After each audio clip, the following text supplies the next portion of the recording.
It began as a whisper, a belief whispered in steel harbors and taught in the austere halls of Etajima.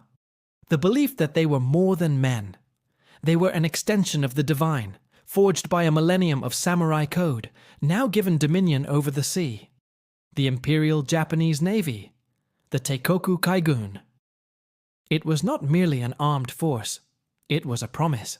A promise that the old world, the world of European colonies and American arrogance, was ending, and a new sun was rising from the east. In the cold dawn of December 7th, that promise became thunder. We see the Kido Butai, 6 carriers, shadows on the dark water, turning into the wind. The flight decks are alive. Young men, impossibly young, bowing to their aircraft before climbing in. The hiss of steam, the roar of the Nakajima engines, the Akagi, the Kaga, the Soryu. These were not just ships. They were the sharpened tips of a spear, aimed at the heart of the Pacific. When the bombs fell on Pearl Harbor, it was not a battle. It was a revelation. The American battleships, proud symbols of industrial might, capsized in the oily mud. The air was thick with smoke and the screams of men. The sailors of the Rising Sun had done the impossible. Days later, the Prince of Wales and the Repulse, icons of the Royal Navy, were smothered by torpedoes from the air, sent to the bottom of the South China Sea. There was no equal. In the officers' clubs, over warm sake, they spoke of the Kantai Kesen, the decisive battle. The one glorious engagement where the inferior fleet, through superior spirit, speed, and the devastating long-lance torpedo, would annihilate the decadent West. They had proven their spirit. The machine, the American industrial giant, was slow, clumsy, weak. The war, they believed, was already half won. The Navy was invincible, and when a thing believes itself invincible, it is already dying. The realization did not come as a sudden shock. It was not a single moment of clarity. It was a sickness. A slow creeping cold that began in the heart of the fleet, a place they thought impenetrable. It began at Midway.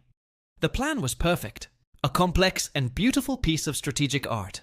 Lure the Americans out, trap them, destroy their remaining carriers. Yamamoto, the architect of Pearl Harbor, sat in his flagship, the Yamato, the largest battleship ever conceived, waiting to preside over the end of the American Navy. But the ocean is vast, and it keeps secrets. The Americans knew.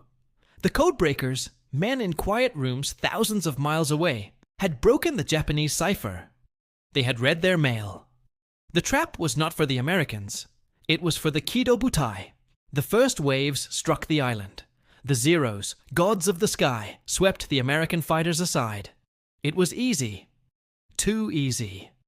Vice Admiral Nagumo, aboard the Akagi, received the report. Midway's air defenses were neutralized, but another strike was needed. He made the fatal decision. The torpedoes, waiting for the American carriers, were sent below.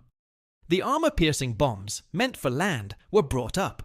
The decks were a chaotic maze of ordnance, fuel lines, and aircraft. And then the radio crackled. Enemy carriers sighted. Panic. A civilized, disciplined panic. Nagumo's mind raced. The land bombs must go back down. The torpedoes must come back up. The flight decks, which moments before were instruments of victory, became arsenals of catastrophe. The men worked with frantic precision, sweat stinging their eyes, the smell of high-octane fuel heavy in the air. The first American torpedo bombers came in.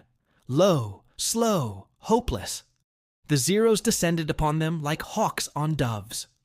One by one, the devastators were torn from the sky, their crews annihilated before they could even launch. It was a slaughter. It was heroic, and it was a distraction. High above, unseen, unheard, the dauntless dive bombers arrived. The Zeros were at sea level, finishing the torpedo planes. The decks of the Japanese carriers were crowded. The sky above them was empty. The sound. A high-pitched scream, tearing the fabric of the air. It was the sound of gravity pulling American steel towards its target. The first bomb hit the Kaga, then the Soryu, then the flagship, the Akagi. It was not a battle. It was an execution. The bombs found the fueling lines. They found the torpedoes stacked on the hangar decks. They found the planes waiting. The explosions were biblical. Men who, minutes before, were the conquerors of the Pacific were vaporized. Pilots were incinerated in their cockpits. The flight decks, symbols of Japanese power, peeled back like burnt parchment. The Akagi was a column of fire. Nagumo, stunned, paralyzed by the sheer totality of the failure, had to be physically dragged from the bridge. In 4 minutes, the heart of the Imperial Navy was torn out. The Hiryu, the last carrier, fought back. She fought with a samurai's fatalistic courage. Her planes found the Yorktown and left it a burning wreck, but she was alone. The sky was now dark with American planes. She was smothered, hammered into the sea. 4 carriers, 4 titans of the fleet, gone. But worse, far worse, were the men, the pilots, the irreplaceable veteran aviators who had trained for years, who had flown at Pearl Harbor, who had known nothing but victory. They were gone, burned, drowned, lost forever. The fleet limped home under a shroud of absolute secrecy. The survivors were quarantined. The wounded were hidden. The ship's logs were falsified. To the Japanese public, Midway was a victory. But the Navy knew. This was the first realization. The cold fear. The gods of the air had bled. The machine, the clumsy American giant, had landed a fatal blow. The Yamato, the symbol of their power, had not even fired its guns. The sickness spread south to a place of jungle, rain, and shadows. Guadalcanal. Here, the realization deepened. It ceased to be about glorious battle and became a desperate, grinding war of supply. The Tokyo Express, destroyers running at night, dodging American planes, trying to feed the starving army in the jungle. The sea around that island became known as Iron Bottom Sound.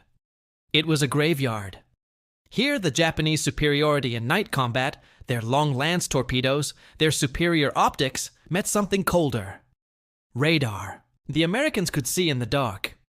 In the blackness of November, the battleship Hiei, the personal flagship of Emperor Hirohito, was caught. Blinded by searchlights, pummeled by American cruisers, and destroyers at point-blank range. She was a giant, swatting at hornets in the dark. By morning, she was a crippled wreck, and American aircraft from Henderson Field finished her. The first Japanese battleship lost in the war. Days later, her sister, the Kirishima, met the USS Washington in the dark. The Washington, guided by radar, fired 9 16-inch shells. The Kirishima was disemboweled. The realization shifted. It was no longer just about the loss of carriers. It was the loss of the night. It was the realization that spirit was not enough to defeat mathematics. America was producing ships faster than Japan could sink them. Japan was losing ships it could never, ever replace. The war of attrition. This was not the Kantai Kessen. This was a slow, industrial drowning. The fleet retreated. The great base at Truk, the Gibraltar of the Pacific, became a gilded cage. The Yamato and her sister Musashi, the pride of the fleet, sat at anchor. They burned fuel Japan could not spare. They were symbols without purpose. The admirals looked at them, these behemoths of steel, and saw the past. The future was in the sky. And the sky, they were beginning to understand, no longer belonged to them. The decisive battle, the one they had dreamed of, finally came. But it was not the one they wanted. It was June 1944, the Battle of the Philippine Sea. Japan had rebuilt. New carriers, new planes. But the pilots were not the men of 1941. They were teenagers, trained for months, not years. They had the spirit, they were told. They had the emperor's blessing. Admiral Ozawa, commanding the new fleet, faced Admiral Spruance and Task Force 58. It was the largest carrier battle in history. Ozawa launched his planes. 400 of them. A wave of red suns flying to reclaim the sky. What they met was not a battle. It was a massacre. The Americans had the F-6F Hellcat, a machine designed for one purpose, to kill Zeros. And they had the VT fuse, the proximity fuse. Shells that didn't need to hit. They just needed to get close. The sky over the American fleet became a wall of black smoke and steel shards. The Japanese pilots, brave and terrified, flew straight into it. They were swatted from the air. The radio channels in the American carriers were filled with pilots shouting, laughing. This is like an old-time turkey shoot. One by one, the squadrons were vaporized. Of the 400 planes Ozawa sent, more than 350 were shot down. They didn't even see the American carriers. This was the second realization. The technical realization. The Zero was a relic. The pilots were ghosts. The Great Marianas Turkey Shoot, the Americans called it. For the Japanese, it was the death of their naval air power. Forever. As the slaughter in the air concluded, the slaughter on the sea began. American submarines, hunting, found Ozawa's carriers. The Taiho, the newest, largest carrier in the fleet, the symbol of the new Navy, was struck by a single torpedo. It was a minor hit. But the ship was poorly ventilated. Gasoline fumes built up. Hours later, a single spark ignited the ship from within. The Taiho erupted in a colossal fireball, her armored flight deck bending into the sky, and sank. The Shokaku, a veteran of Pearl Harbor, was hit by 3 torpedoes. She burned and rolled over. The Navy was no longer just losing. It was evaporating. The Kantai Kessen was a dream that had become a nightmare. There was only one thing left. One final roll of the dice. A plan so complex, so desperate, so suicidal, that it could only have been born from an empire that knew it was finished. The Shogo Plan. The Battle of Leyte Gulf. This was the realization made manifest. The entire remaining surface fleet, scraped from every harbor, was to be thrown at the American invasion of the Philippines. It was a plan of sacrifice. Admiral Ozawa, with his remaining carriers, was the bait. He had almost no planes. His ships were hollow. He was to steam north, praying the Americans would see him, praying they would chase him, pulling the mighty American Third Fleet away from the beaches. While the Americans chased the ghosts, the real power, the battleships Yamato, and Musashi, under Admiral Kurita, would steam through the San Bernardino Strait, enter Leyte Gulf, and annihilate the defenseless American transports. It was the death ride of the surface fleet. The Musashi was found first. The Americans could not believe what they were seeing. The largest battleship in the world. For 6 hours, she was attacked. Wave after wave. Hundreds of planes. She absorbed the punishment. She was a fortress. But the torpedoes found her. The bombs ripped her superstructures. She began to slow. She began to list. The water, the color of ink, climbed her hull. The Musashi, sister to the Yamato, died without ever having fired her main guns at an enemy warship. She capsized, taking over 1,000 of her crew with her. Kurita, horrified, watching the sky blacken with American planes, lost his nerve. He turned his fleet around. The plan was over. But then he turned back. Honor demanded it. He steamed into the strait, into the darkness, expecting annihilation. He emerged from the strait at dawn. Into chaos. He had found the Americans, but they were not battleships. They were Taffy 3, a tiny task force of escort carriers, jeep carriers, and their guardians, tiny destroyers and destroyer escorts. Ships made of thin steel, meant for hunting submarines, not fighting the Yamato. For the Americans, it was terror. For the Japanese, it was confusion. These were not the ships they were meant to fight. The Yamato fired her 18.1-inch guns, the largest naval guns in history. The shells, designed to penetrate battleship armor, threw up mountains of water, colored with dye, and the small American ships charged. The USS Johnston, a destroyer, laid smoke and charged the Japanese cruisers. The Samuel B. Roberts, a destroyer escort, fired its torpedoes and attacked ships 20 times its size. The planes from the jeep carriers, with no armor-piercing bombs, attacked with machine guns and rockets, the pilots making dry runs just to distract the Japanese gunners. It was the ultimate humiliation. The Yamato, the pinnacle of naval power, was being held at bay by ships that were barely warships at all. Kurita, his mind broken by the loss of Musashi, confused by the suicidal courage of the Americans, convinced he was sailing into the entire Third Fleet, gave the order. Reverse course. He turned the Yamato away. He retreated. The transports on the beach, the entire American invasion, was saved. Saved by the ghosts of Taffy 3.